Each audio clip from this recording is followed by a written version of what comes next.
New York City, the skyline that tells the story of human ambition. But have you ever wondered how this concrete jungle became one of the most architecturally breathtaking cities in the world? From its humble beginnings to the iconic skyscrapers that scrape the heavens, today we're uncovering the fascinating history of architecture in New York. Trust me, you won't look at the city the same way again.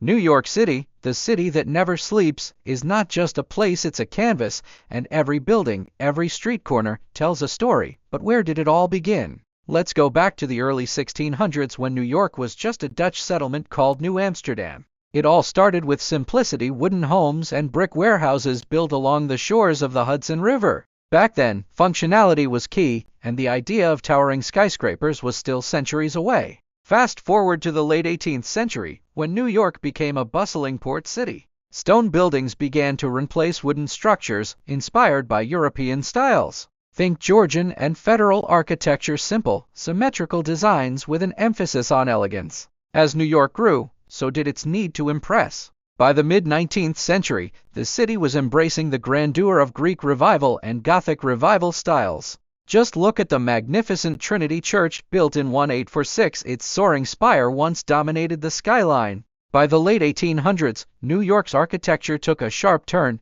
The Industrial Revolution brought innovation and, more importantly, steel enter the age of skyscrapers. The 1870s saw the rise of the first skyscraper, the Equitable Life Building. At just 7 stories tall, it might seem small by today's standards, but back then, it was revolutionary. And then came the early 20th century, an architectural golden age. Names like the Chrysler Building, completed in 1930, and the Empire State Building, completed just a year later, became symbols of Art Deco and American ambition. Their intricate designs and towering heights didn't just change the city, they defined an era.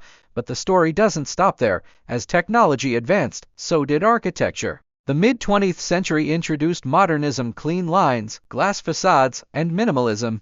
Think of the Seagram Building, designed by Ludwig Mies van der Rohe. And today, we're in the era of supertals and sustainable design. One World Trade Center stands as a testament to resilience and innovation. Beyond skyscrapers, New York's architecture reflects its cultural diversity. The Guggenheim Museum by Frank Lloyd Wright, with its iconic spiral design, challenges the traditional. And newer landmarks like the Vessel show how public spaces are being reimagined for the 21st century.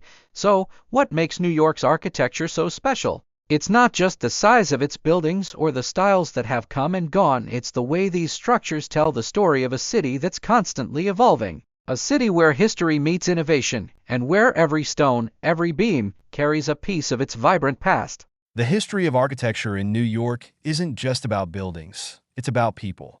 The immigrants who brought their styles, the visionaries who dreamed bigger, and the engineers who turned dreams into reality. Next time you walk through the streets of this incredible city, take a moment to look up. Because every building has a story, and now you know it. The history of architecture in New York isn't just about buildings, it's about people. The immigrants who brought their styles, the visionaries who dreamed bigger, and the engineers who turned dreams into reality.